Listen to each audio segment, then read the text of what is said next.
हरि ओम तत्सत्। श्रीमते रामचंद्राय नमः। ओम नमः परमहंसास्वादित चरणकमल चिन्मकरन्दाय भक्तजनमानस निवासाय श्रीरामचंद्राय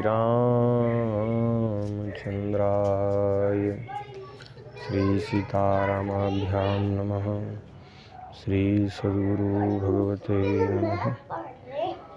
भक्त भक्ति भगवंत गुरु चतुर्नाम बपुएक, इनके पद वंदन किए नाशे विघ्न अनेक। श्री राम जय जय राम। श्री राम जय जय राम। श्री राम जय जय राम। श्री राम जय जय राम। श्री सीतारामचंद्र भगवान की जय। श्री वृंदावन बिहारी लाल की जय। श्री सद्गुरुदेव भगवान की। गोस्वामी तुलसीदास जी महाराज की जय। श्रीमद् रामचरितमानस जी की जय। हरि शरणम। अनंत अनंत कृपा के समुद्र करुणा निधान भगवान श्री वृंदावन बिहारिणी बिहारी जी की हम सभी के ऊपर बड़ी कृपा है,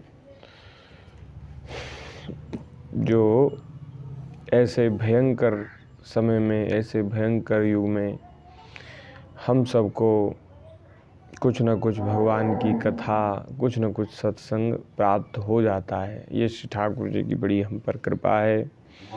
कुछ दिनों से श्रीमद् रामचरितमानस जी का सत्संग हम कर रहे हैं, तो उसी कड़ी में आगे आज श्री गोस्वामी जी महाराज जो लिख रहे हैं श्रीमद् रामचरितमानस में, उसके भाव हम आपके साथ साझा कर रहे हैं। गोस्वामी जी महाराज कल का जहाँ विश्राम हुआ था सत्संग का, वहाँ ये बात थी कि गोस्वामी जी महाराज कह रहे थे कि हमारी जो कविता है, हमारा जो काव्य है, उसमें बहुत कोई काव्य का श्रेष्ठ गुण नहीं है। बस एक ही गुण है कि हम भगवान की चर्चा कर रहे हैं। अनंत कोटि ब्रह्मांड नायक अखिल लोक चूड़ामणि, जिनका यश बड़े बड़े देवता, बड़े बड़े ऋषि गाते हैं, सब संत जिनकी कीर्ति का बखान करते हैं, वेद जिनके बारे में नेति नेति कहकर जिनके गुणों का गान करते हैं, सभी महापुरुष भगवान की कीर्ति, भगवान की कथा कहते हैं, सुनते हैं। बोले वही अद्भुत अनुपम भगवान का यश हम गाने जा रहे हैं। भगवान के नाम की महिमा का गान कर भगवान के नाम की महिमा का गान कर रहे हैं। तो इसलिए हमें विश्वास है कि भले ही हमारी कविता बहुत श्रेष्ठ नहीं है काव्य की दृष्टि से, लेकिन ये तो गोस्वामी जी महाराज की विनम्रता है, ये उनका देन है। नहीं तो जैसी कविता का गुण श्रीमद् रामचरितमानस में है, उपमा अलंकार और जो काव्य के हमें भी बहुत जानकारी नहीं है कविता के बारे में, लेकिन हमने सुना है संतों के मुख से कि अद्भुत कृति है, अद्भुत काव्य है। न भूतो न भविष्यति। ये गोस्वामी जी सिद्ध संत हैं और सिद्ध संत की वाणी है। ऐसा अद्भुत रस प्रकट हुआ है रामचरितमानस में महाराज, जिसकी कोई दूसरी उपमा नहीं। अनुपम ग्रंथ है, अपने आप में अनुपम है। ऐसा कोई ग्रंथ पहले नहीं था और आगे भी श्रीमद् रामचरितमानस जी की जो महिमा गरिमा है उसको प्राप्त करे, ऐसा ग्रंथ बड़ी मुश्किल से ही कोई हो सकता है। लेकिन गोस्वामी जी महाराज की विनम्रता है। वे कहते हैं हमारी कथा में सर्वोपरि सर्वश्रेष्ठ गुण है कि यही मह रघुपति नाम उदारा, अति पावन पुराण श्रुति सारा। जो पुराण और वेदों का सार है ऐसा भगवान का दिव्यादि दिव्य नाम इस ग्रंथ में है, रामचरितमानस में है, इसलिए इसकी महिमा बढ़ेगी और ये संतों के समाज में इसका गान होगा। तो गोस्वामी जी महाराज वहीं से आगे कह रहे हैं कि भैया जब कोई कवि काव्य करने के लिए सरस्वती जी की वंदना करता है, सरस्वती जी का आवाहन करता है, तो सरस्वती जी ये विचार करके ब्रह्मलोक से आती हैं कि ये कवि मेरा आवाहन कर रहा है और मेरे द्वारा कुछ भगवान का यश गाएगा, भगवान की कीर्ति कहेगा, तो मेरी सार्थकता हो जाएगी, मैं धन्य हो जाऊंगी। तो सरस्वती जी ब्रह्मा जी के लोक को छोड़ करके पृथ्वी पर उस कवि के बुलाने से आती हैं, कोई भी कवि हो। लेकिन जब वह कवि कोई लौकिक काव्य करने लग जाता है जिसमें किसी लौकिक व्यक्ति का अथवा किसी वस्तु का गान किया जाता है, तो जब वह कवि लौकिक काव्य करता है तो श्री सरस्वती जी अपना सिर धुन धुन करके पछताती हैं और वे सोचती हैं कि अरे मुझे क्या मालूम था कि कोई लौकिक कवि है, लौकिक काव्य लिखेगा करेगा, इसमें तो इसने मेरा जो ब्रह्मलोक से पृथ्वी पर आने का जो श्रम था वह कोरा श्रम ही रह गया, उसका कोई लाभ मुझे नहीं मिला। जब कोई कवि लौकिक काव्य करता है, कोई कविता कोई रचना लिखता है, तो सरस्वती जी उस पर प्रसन्न नहीं होती, उस पर खींचती हैं, उस पर क्रोध करती हैं। लेकिन अब आई हैं तो आई हैं और उसने बुलाया है तो फिर उसके ऊपर कृपा भी करती हैं। वह कुछ लिखता है सरस्वती की कृपा से, लेकिन वे प्रसन्न नहीं होती। प्रसन्न तो वे तभी होती हैं जब भगवान का चरित्र, भगवान का यश जब कोई कवि कहता है, गाता है, तो श्री सरस्वती जी के जो ब्रह्मलोक से आने का जो श्रम है वो श्रम दूर हो जाता है, बड़ी प्रसन्न हो जाती हैं और खूब खूब आशीर्वाद दे कर के जाती हैं। तो इसलिए अपनी वाणी से लौकिक काव्य नहीं करना चाहिए। अगर श्री सरस्वती माता जी की कृपा है तो भगवान का ही यश गाना चाहिए। ये वाणी की पवित्रता, जीव की सार्थकता इसी में है कि इसे भगवान का गुण गाया जाए, भगवान का नाम लिया जाए। जी ह सौदादुर जी ह समाना, जो नहीं करे राम गुण गाना। जो भगवान के गुणों का गान नहीं करती वह जीव बेकार है, वह मेंढक की जीव के समान है। मेंढक जैसे बेकार में टर टर करते हैं, उनके बोलने का कोई लाभ नहीं, उससे कोई किसी को लाभ नहीं होता, उसी प्रकार वह जीव मेंढक की जीव के समान व्यर्थ है जो भगवान के गुणों का गान नहीं करती। गोस्वामी जी महाराज ने तो एक दोहे में ऐसा कहा कि भैया यदि जीव भगवान का नाम नहीं लेती तो जीव को खींच कर निकलवा दो बाहर मुख से, क्योंकि मुख में फिर चमड़े का क्या काम। अगर जीव भगवान का नाम नहीं लेती तो ये चमड़ा है, चमड़ा मुख में हम क्यों रखें, इसको निकलवा कर बाहर कर दो। तो भैया जीव की सार्थकता इसमें है कि भगवान के गुण गाए जाएं। और ये हम कथा कहने वालों की ही जिम्मेदारी नहीं है कि भगवान की कथा कहें, भगवान का यश कहें। हम लोग कितना कह सकते हैं भाई, एक एक व्यक्ति के पास जा कर तो हम भगवान का जो भगवान की जो कथा है, भगवान का जो यश है उसका प्रचार नहीं कर सकते। हर एक व्यक्ति को तो नहीं समझा सकते, भले ही बहुत कथा प्रवक्ता हैं, बहुत कहने वाले हैं, लेकिन फिर भी वे प्रत्येक व्यक्ति के पास नहीं जा सकते। तो इसलिए ये केवल कथावाचकों की जिम्मेदारी नहीं है, जो कथा श्रोता हैं, कथा श्रोताओं को सुनकर और फिर स्वयं भी जिम्मेदारी पूर्वक जो कथा में नहीं आए हैं, जो कथा सुनने नहीं पहुँचे हैं किसी व्यस्तता के कारण, उनको जो हमने सुना है अथवा हमने कहीं से भी कोई अच्छी बात सुनी है तो वह हम अपनी वाणी से कहकर दूसरों को सुनाएं। जिन्होंने नहीं सुना उनको सुनाएं और जिन्होंने सुना है उनको भी सुनाएं। बार बार कहने सुनने से कथा कीर्तन में बड़ा लाभ होता है। कथा भगवान की बार बार कहनी चाहिए, बार बार सुननी चाहिए। इससे वाणी की पवित्रता होती है। जैसे हम पवित्र होने के लिए, अपना शरीर पवित्र करने के लिए रोज़ ही स्नान करते हैं, नित्य ही स्नान करते हैं। पेट की क्षुधा निवृत्ति के लिए रोज़ ही भोजन करते हैं। प्यास बुझाने के लिए रोज़ ही जल पीते हैं। ऐसे ही अंतःकरण की पवित्रता के लिए, मलिनता का नाश करने के लिए निरंतर ही कथा कीर्तन ये श्रवण करना चाहिए। कथा कीर्तन अंतःकरण को पवित्र करता है, मन को निर्मल करता है। अब कोई ये कहे कि हमने तो एक बार सुन लिया, तो भाई घर में तो रोज़ ही झाड़ू लगाई जाती है। एक बार की झाड़ू से काम नहीं चलेगा। अगर यहाँ रहना है घर में तो रोज़ ही साफ़ सफाई करनी पड़ेगी, अपने शरीर को रोज़ पवित्र करना पड़ेगा। ऐसे ही हमें नियम से रोज़ भगवान की कथा सुननी चाहिए, ज़रूर सुननी चाहिए और फिर सुन कर के कहना चाहिए। हम लोग भी, कथा कहने वाले लोग भी सुनते हैं और जैसा सुनते हैं फिर वैसा कहते हैं। तो सुनकर फिर कहना चाहिए, सुनाना चाहिए। इससे हमारी जो वाणी है, हमारी जो जीव उसकी सार्थकता सिद्ध होती है। वाणी पवित्र इसी से होती है। नहीं तो भगवान का यश यदि वाणी के द्वारा नहीं कहा जाए तो बताइए फिर जीव से क्या लाभ। ये जीव बेकार में पर चर्चा करती है, दूसरे की निंदा करती है, तो उससे तो पाप ही होता है, उससे तो दोष ही होता है। तो हमारी जीव यदि दोषों को ही ग्रहण करती रहती है तब तो महाराज बड़ा घाटे का काम है। जीव भगवान का यश कहे, भगवान का नाम कहे और पर निंदा पर चर्चा ना करे।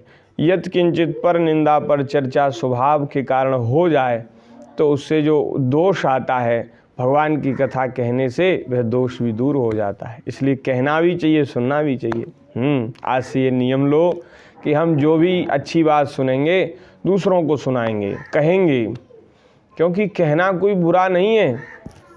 कोई मन में ऐसा संकोच नहीं करना चाहिए कि हम भगवान का यश कहेंगे या कथा सत्संग की बात लोगों को सुनाएंगे तो लोग कहेंगे कि बड़ा भगत बनता है और बड़ा अहंकारी है और ये तो बड़ा ऐसा है। लोगों को तो कहने दो, भले ही वो ये कहें तो इसमें कोई निंदा की बात नहीं। अगर कोई हमसे भक्त कहता है कि बड़ा भगत बनता है, तो यदि कोई भक्त कहता है तो कोई गाली तो नहीं, अच्छी बात है। भगवान का भक्त कोई हमें कहता है तो ये तो बड़ी प्रसन्नता की बात है।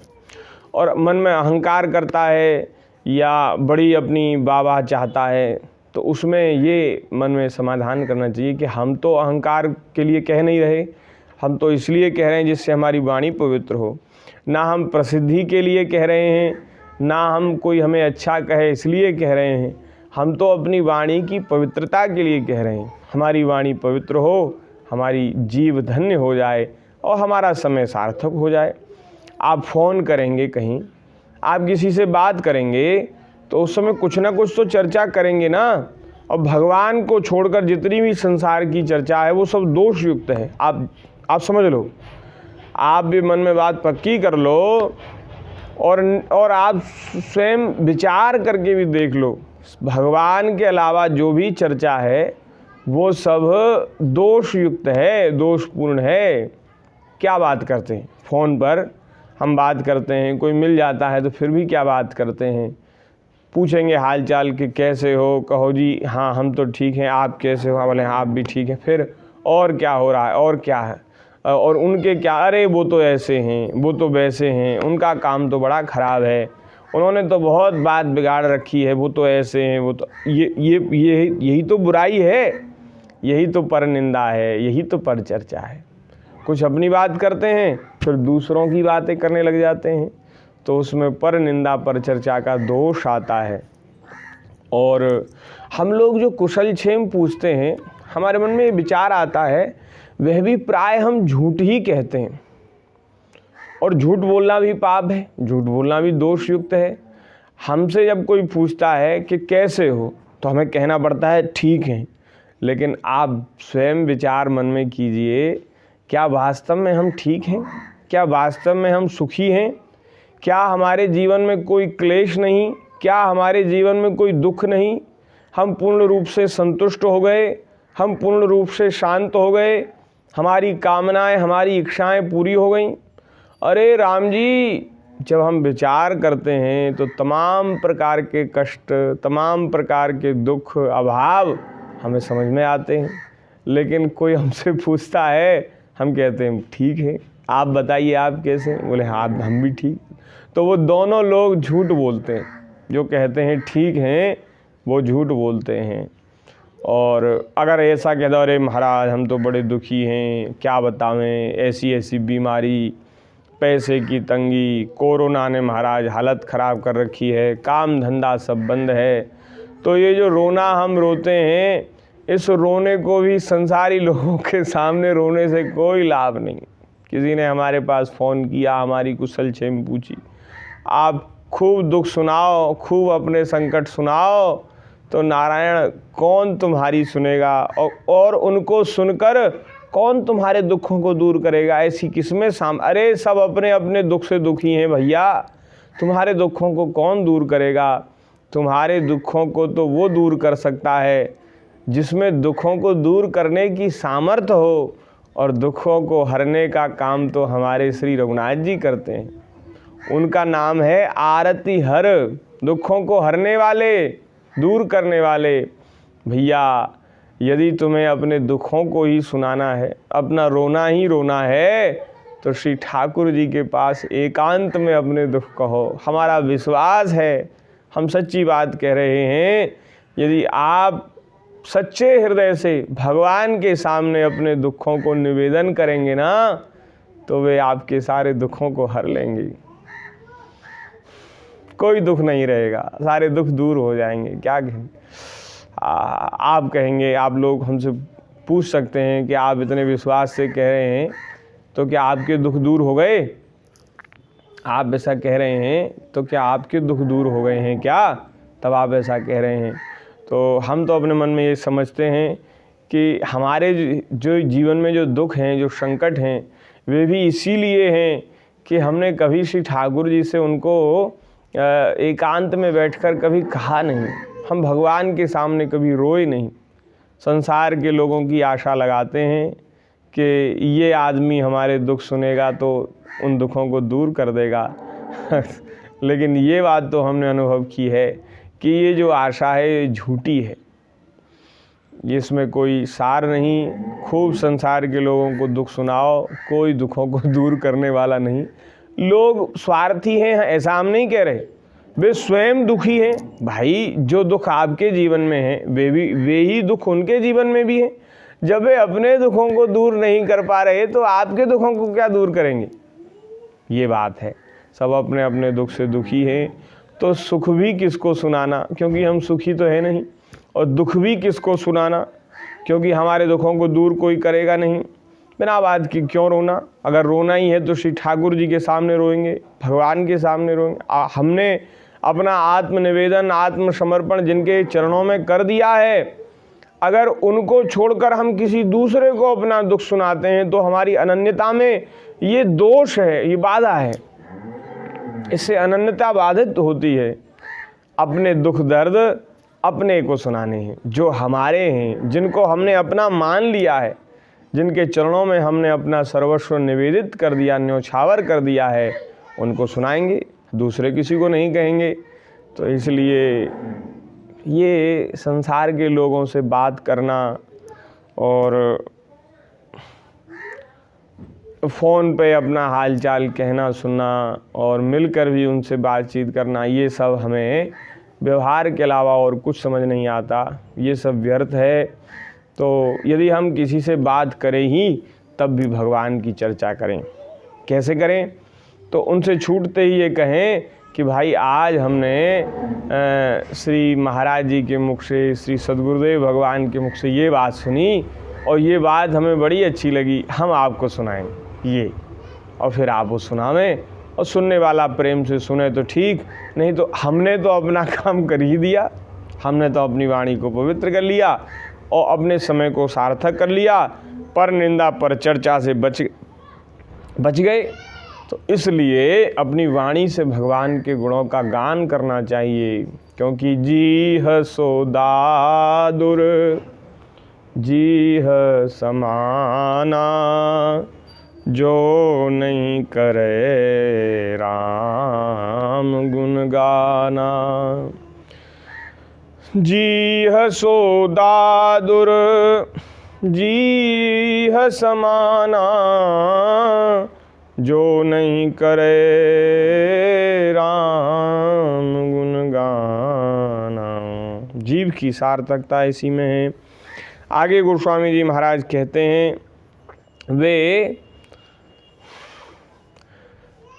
अपने हृदय की बात, अपने हृदय का भाव गोस्वामी जी महाराज निवेदन कर रहे हैं, कह रहे हैं कि जो इस घोर कलिकाल में जिसका जन्म हुआ और जिसका भेष तो हंस के जैसा है और जिसकी करनी कौवे के समान है, कलिकाल में जन्म लेकर जो कली के दोषों से सर्वथा ग्रस्त है, त्रस्त है, वह व्यक्ति कुपंथ पर चलता है और वेद मार्ग को छोड़कर मनमाना मार्ग अपना करके उस पर चलता है।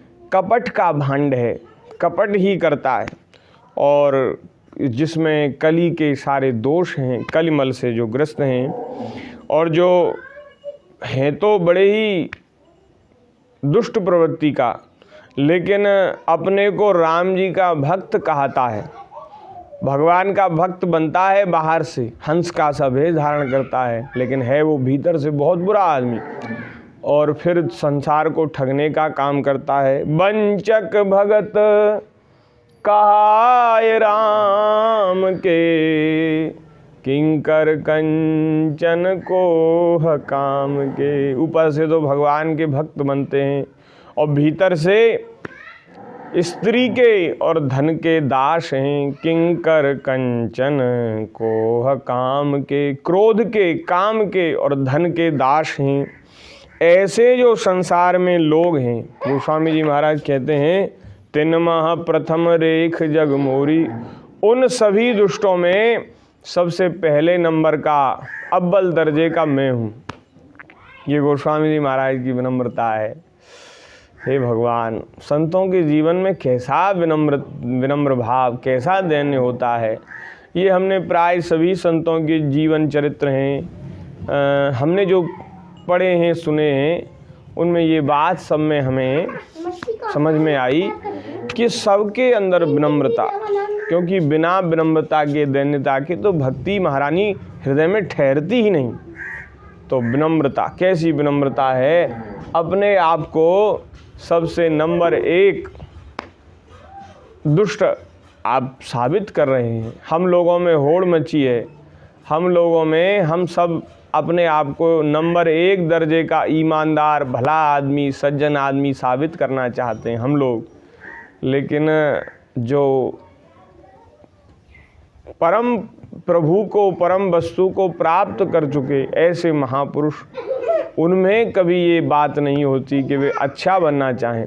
वे तो अपने दोषों को ही संसार के सामने, जगत के सामने उजागर करते हैं। वे अपने दोषों को कहते हैं और अपने अंदर गुण तो कोई समझते ही नहीं। ये सब संतों का स्वभाव है। एक सूरदास जी का पद है कि मौसम कौन कुटिल खलकामी। ये तो बड़ा प्रसिद्ध पद है। सूरदास जी कहते हैं, मेरे समान कौन कुटिल है, कौन खल है, कौन कामी है। जेहि तन दियो ताही बिसरायो, ऐसो नौन हरामी। जिसने मुझे शरीर दिया उसी को मैं भूल गया, मैं ऐसा नमक हरामी। ये तो हम लोगों की स्थिति है। संत जन, भगवत भक्त जन, वे तो निरंतर अपने प्रभु को याद रखते हैं, निरंतर उनका स्मरण करते हैं। ये उनकी स्थिति नहीं, ये तो हमारी स्थिति है। हम लोग बनते तो हैं भगवान के भक्त और पैसे के दास हैं, क्रोध के दास हैं, काम के दास हैं। भैया, इनकी गुलामी चल रही है हृदय में। इनकी गुलामी से मुक्त हो तब तो श्री ठाकुर जी की दासता ठाकुर जी की सेवा हमें प्राप्त हो, लेकिन हम तो पैसा के भक्त हैं, स्त्री के भक्त हैं, क्रोध के दास हैं।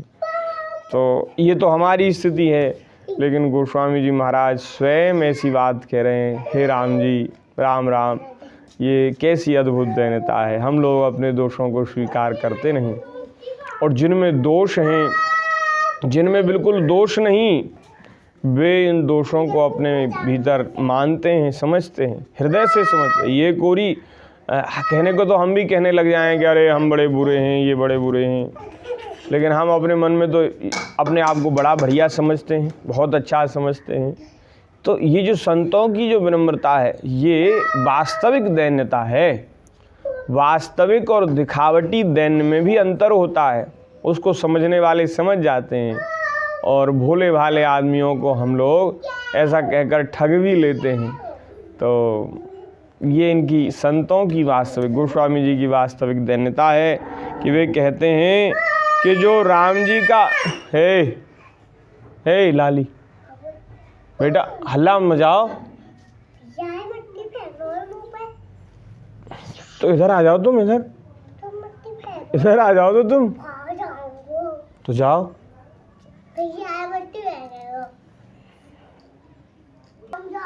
श्री राम जय राम, जय जय राम। तो जो भगवान का भक्त बनकर कहाकर लोगों को ठगने का काम करते हैं, जो काम के, क्रोध के और लोभ के दास हैं, उन लोगों में सबसे पहले मेरी गणना है, सबसे पहले मेरा नाम है। तो मैं कोई बहुत प्रशंसा प्राप्त करने के लिए, बड़ाई प्राप्त करने के लिए भगवान की कथा नहीं कह रहा हूँ। अगर प्रशंसा प्राप्त करने के लिए कहता तो मैं अपने दोषों को क्यों जाहिर करता, दोषों को क्यों उजागर करता। मैं तो अपने दोषों को सबसे पहले आपके सामने कह रहा हूँ। इसका मतलब है कि मैं कोई जगत की वाह लूटना नहीं चाहता, ना मैं कोई कवि हूँ, ना मैं बहुत चतुर कहना चाहता हूँ। मैं तो, मेरी जैसी बुद्धि है, अपनी बुद्धि की पवित्रता के लिए, अपने मन के संतोष के लिए, बुद्धि को पवित्र करने के लिए, वाणी को धन्य करने के लिए भगवान का यश कह रहा हूँ। और भैया मेरी सामर्थ्य भी नहीं कि मैं भगवान के अपार चरित्रों का गान कर सकूं, क्योंकि अनंत भगवान हैं और भगवान के चरित्र भी अनंत हैं। भगवान की जो लीलाएं हैं उनको समझ पाना ज्यों के त्यों और उनको कह पाना बड़ा कठिन काम है। राम जी के चरित्र अपार हैं, मेरी बुद्धि संसार में लगी है। संसार में लगी हुई बुद्धि भगवान के चरित्रों का गान नहीं कर सकती। तो इसलिए मैं भगवान श्री राम जी की प्रभुता को समझ करके अपने मन में थोड़ा घबरा भी रहा हूँ कि मैं कैसे कहूँगा। सरस्वती, शेष जी, शंकर जी, ब्रह्मा जी और वेद पुराणों के लिए भी जो अगम हैं, जो सुगम नहीं हैं, नेति नेति कहकर जो जिन प्रभु का गुण गाते हैं, उनके गुणों का गान निरंतर करते हैं, वे भी नहीं कह पाते। लेकिन वे भी अपनी मति के अनुसार, अपनी योग्यता के, अपने अधिकार के अनुसार अनुरूप वे भी भगवान का चरित्र कहते ही हैं। भगवान की प्रभुता को तो सब जानते हैं, लेकिन फिर भी भगवान के गुण गाए बिना कोई नहीं रहा। तदपि कहे बिनु रहा न कोई। भगवान की महिमा बहुत है, भगवान के चरित्रों की भी महिमा अपरंपार है, लेकिन फिर भी जैसी जिसकी योग्यता है वे कहते ही हैं। तो इसलिए मैं भी अपनी योग्यता के अनुसार, अपनी बुद्धि के अनुसार मैं भगवान का यश कहूँगा, यश गाऊँगा। भगवान के चरणों में प्रणाम करके, भगवान के चरणों का स्मरण करके मैं भगवान का यश गाऊँगा। मुझे एक विश्वास ऐसा है कि जो भगवान सच्चिदानंद प्रभु, जो निर्गुण परब्रह्म परमात्मा हैं, वे सगुण साकार होकर के, देह धारण करके भगवान के चरित्र कहते हैं, गाते हैं। तो वो केवल भगवान अपने भक्तों के हित के लिए ही, सो केवल भगतन हित लागी, परम कृपाल प्रणत अनुरागी। तो भगवान भी ऐसा ही चाहते हैं कि हमारी कथा कही जाए, हमारे गुण गाए जाएं। इसीलिए तो भगवान चरित्र करते हैं, भगवान लीलाएं करते हैं, भगवान अवतार लेकर के इसीलिए चरित्रों का विस्तार करते हैं। वे केवल अपने भक्तों के हित के लिए कि अगर हमारा चरित्र गाएंगे, कहेंगे, हमारी लीलाएं कथाएं कहेंगे, तो इन सब की बुद्धि हम में लग जाएगी। उनके हृदय में करुणा है, कृपा है, हम सब की बुद्धि भगवान में लग जाए, भगवान की कथा कहकर सुनकर। इसलिए सब चरित्र भगवान करते हैं, अपने भक्तों पर अत्यंत प्रेम करते हैं, जिन पर कृपा करते हैं उन पर कभी क्रोध तो किसी पे नहीं करते, उनका तो करुणा करने का स्वभाव है। ये बात हमारे मुख से निकल गई, जिन पर कृपा करते उन पर क्रोध नहीं करते क्रोध तो किसी पे नहीं करते। ये जो भगवान की जो क्रोध करने की लीला है ना, वो ऊपर ही क्रोध होता है, नाटक होता है।